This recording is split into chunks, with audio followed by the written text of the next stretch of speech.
the collaborative use of goal-based outcomes. So in this session you'll learn about what are goal-based outcomes, how we use them as part of collaborative support for our interventions and therapies, some ideas about how we can co-develop goals with young people and their families,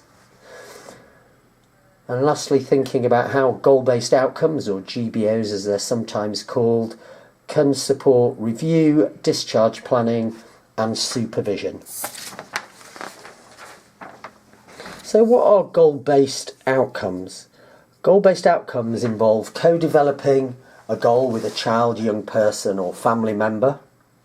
And once you've developed that goal, inviting them to rate how close they are to achieving that goal out of 10, where 0 represents absolutely no progress at all towards the goal, and 10 represents the fact that the goal has been totally achieved. And we would invite the young person or family member to develop up to 3 goals. So once they've identified a goal, rated it out of 10, we've checked that they agree with the goal, we might repeat rating of the goal over the course of an intervention. How often we repeat that will be in relation to what suits the client, the intervention and your practice. Certainly when I think about my practice, everybody that I work with will have rated a goal at the beginning and at the end, and also if there's been any breaks. But for a minority of the cases that I see, particularly for young people that like the numbers thing, I would use goals much more often and occasionally get people to rate it every session. Once you've rated a goal, then we're asking staff to record them on care notes, and we'll go through that in the course of this film. So you might be thinking, hang on a sec, isn't setting goals and rating goals, that's just pretty basic CAMHS stuff, we all do it as part of our practice, and that's certainly true. The invitation in this training is really for people to do it in a much more systematic way. And as well, because setting goals is an interpersonal process, I find that it never ceases to be complicated as we work out and support young people to express their preferences for change and also to rate them, and we have to make judgments about how much support that process requires. So why bother with goal-based outcomes? Well, there's lots of reasons, many of them set out in this book. There's a link to this book in the training in which this video is embedded. It's by Duncan Law and Jenna Jacob, called Goals and Goal-Based Outcomes, and they'll cover many of the reasons. For me, there's 2 key reasons why I like using goal-based outcomes. One is that early on in the work we can have a conversation about realistic expectations for CAMHS support, and I think this becomes more important as time goes on. People often having very high expectations of CAMHS, and discussion of goals can make them more realistic. Secondly, discussion about goals can help set up a collaborative process so that a young person and or family member from the beginning understands that what they say and what they think has a really important role in shaping what work is done and how it's done. So, warning, you're about to see some images of care notes here. So yes, once you've set a goal with a family member or young person and you've asked them to rate it, we're asking that all staff record these on care notes. So you go to the Outcomes tab, then you click on Create a New, and in the drop-down menu you will see Goals. So click on Goals and that will bring up the Goals form. On the Goals form, you're invited to put the date when it was completed, the clinician's name, and then in this free text box to write out the goal that was developed by the young person or family member. You record who the informant was, and then you put the goals rating in the score box, and you can record up to 3 goals. Now, in terms of the kind of goals we might work towards in CAMHS, you may have heard about SMART goals. And while I'll say a bit about SMART goals, you'll also hear why we need to be cautious about this idea of SMART goals. SMART goals refers to goals that are specific, measurable, attainable, realistic and timely. And I'll just explain a bit about each. So specific goals are goals that have that aren't vague, that are quite specific. So the contrast will be between I want to go out more and I want to go to the park. So it specifies what the young person might want to achieve. Measurable goals set the frequency of the target behaviour or function. So rather than doing more exercise, a more measurable goal will be exercise 3 times a week. SMART goals also require that goals are attainable. Is the goal achievable and motivating? A motivating goal is one that provides some challenge, but not too much challenge. And then is the goal realistic given the client's resources and context in which they're trying to make these changes? And lastly, is the goal timely? Is there a time frame for completing the goal?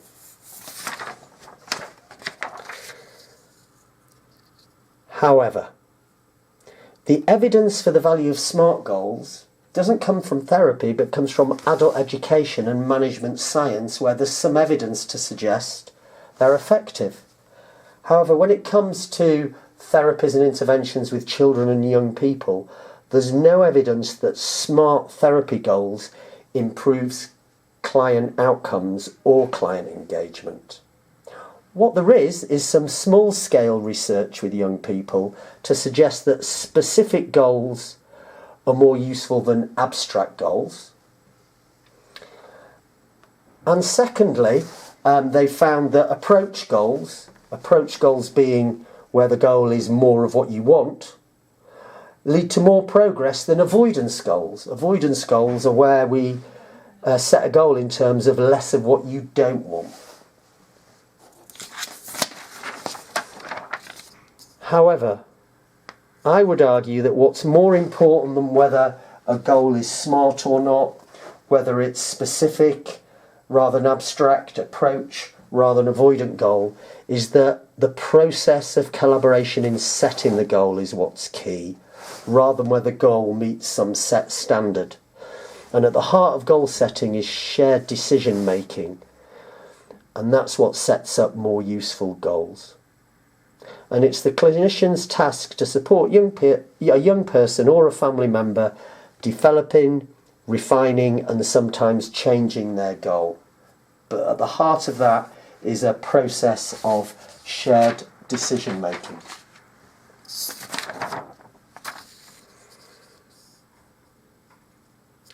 In terms of the process of setting goals, for a lot of young people and families, it's important we give them a chance to share their story, share their concerns and some of what brought them to CAMHS before beginning to focus on goals. Once we have done that though, it can be useful to introduce goals or goal-based outcomes in one of the ways suggested here. These are a couple of the questions that I ask, and they're very common in CAMHS. One might be, if coming to CAMHS was going to be helpful, what would you want to be different compared to your life at the moment? Sometimes I pose this as a kind of imagination question, where I might say, I want you to imagine that after today's meeting, we decide to meet up for a series of appointments. And after finishing all those appointments, you tell me that, you know what, Warren, these sessions have been helpful. My question is, what would tell you that? What would need to be different to show you that coming here had been helpful?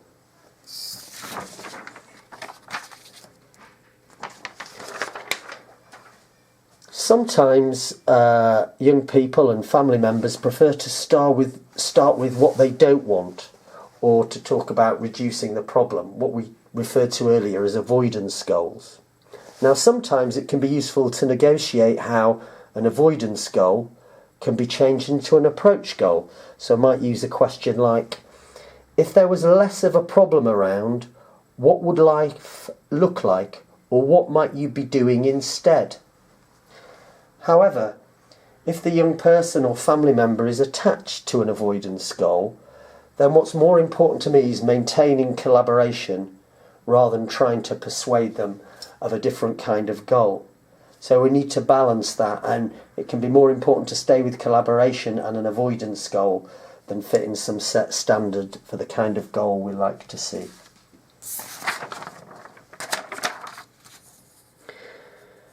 A really important point is that useful goals can take time to co-develop. Many young people who face multiple challenges that we see in CAMHS can find it really hard to identify goals, so it's important to take your time. It can be tempting to take up the first goal that comes to mind, but it can be useful to take 1, 2, 3 sessions to really co-develop a goal that suits the young person or family member. It can be useful to refine and change goals over the course of an intervention. And remember that an ill-conceived goal set too early can actually become a barrier to change. And we need to think about the power differentials as well. It's important that the goal reflects what's important to the young person, not just what they think an adult might want to hear. So as I mentioned there, sometimes it can be important to refine goals. You know, it's quite common for young people to set feelings goals, such as I want to be happy, I want to feel satisfied and contented. And I find feelings goals not very helpful in terms of supporting change, and it can be useful to translate them into functional goals. So for example, for a young person that said, I want to be happy, I might ask them, if at the end of the work you found yourself feeling happy, what would you be doing that you're not doing at the moment, or what might be less difficult in your life?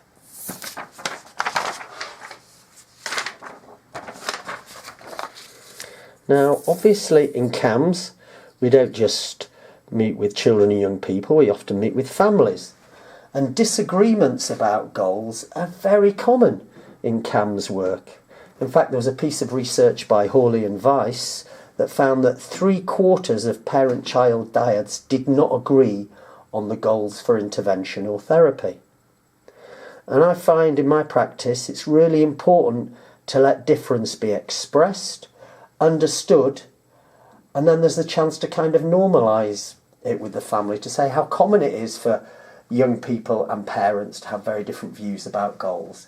In fact, some may argue that that's part of adolescent development to disagree with your parents. And while when young people and a parent or carer have different goals, sometimes it might be possible to find overlap. Often it isn't so. And when they have very different goals, I find it can be quite useful to explore these different perspectives. So, where a parent and child has different goals, I might say to the parent, why do you think that goal is important to your child? And similarly to the child, why do you think that goal is important to your parent? And then check how that fits with the young person's goal setting. And in that way, you can help some communication and understanding in the family about these different perspectives. Goal-based outcomes and review. So at review and discharge, we need to re-rate the goal and enter it on care notes.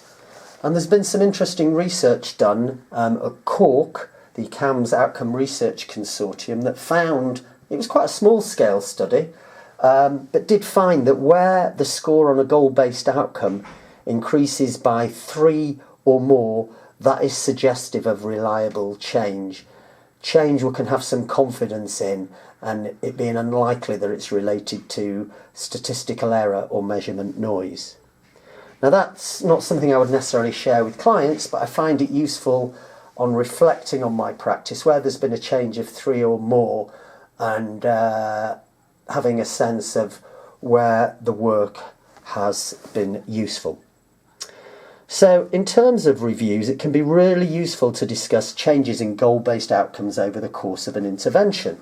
So in a review, I might write out the numbers that a young person has scored over the course of a work, or I might draw up a graph like this, where for each goal-based recording we'll plot them over time, and the numbers or a graph can be really helpful for a young person or family member to develop a story of what's happened during the course of a work.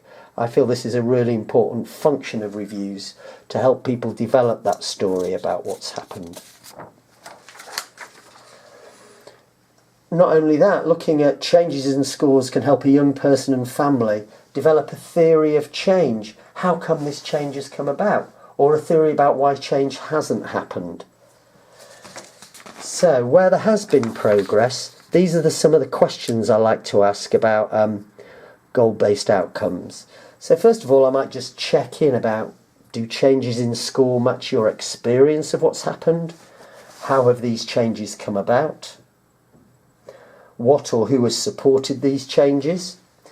And also, in thinking about their life outside of the goal, I might think what's changed and what's stayed the same. And think about where change hasn't happened, or where it hasn't happened as much as a young person or parent wanted, what has got in the way? And then in terms of discharge planning, what do you still feel needs working on? And who or what will support working on that goal after discharge? Similarly, where the goal-based outcome measure has declined or remained static, I might say, do the scores match your experience of what's been happening? And then I might acknowledge and support the young person to name their feelings about the lack of goal progress. I might ask them about progress outside the goal, but also, in terms of a theory of change or lack of change, I might ask them what has got in the way, and was the goal appropriate and suited to you? And if the goal was suited to them, then begin to think about what else or who else might support them progressing to that goal. And if the goal wasn't suitable, what alternative goals they might come up with, and who or what might support movement to this goal after discharge. Goals and supervision. In terms of identifying suitable cases for supervision, declining or static goal-based outcome scores can be quite a useful marker. And supervision can play a useful role in supporting us experimenting and being curious about goal-based outcomes and what they mean. At the same time, supervision can be useful for us keeping in touch with the limitation of goal-based outcomes and what they don't show and what they don't pick up. Lastly, I think goal-based outcomes can be really useful for us to reflect on the impact of our work, where we're being helpful and where we're not being helpful, and using supervision to explore that. So, to finish up, some take-home messages. Goal-based outcomes are a simple method for tracking and evaluating the impact of interventions and therapies. Goal-based outcomes are suitable for a range of modalities and family members and can support realistic expectations of CAMHS support. And what's the most important thing for me in using goal-based outcomes is that they are collaboratively developed and reflect individual preferences rather than meeting some set standard about what a goal might look like. And lastly, that supervision is there to support experimentation and curiosity.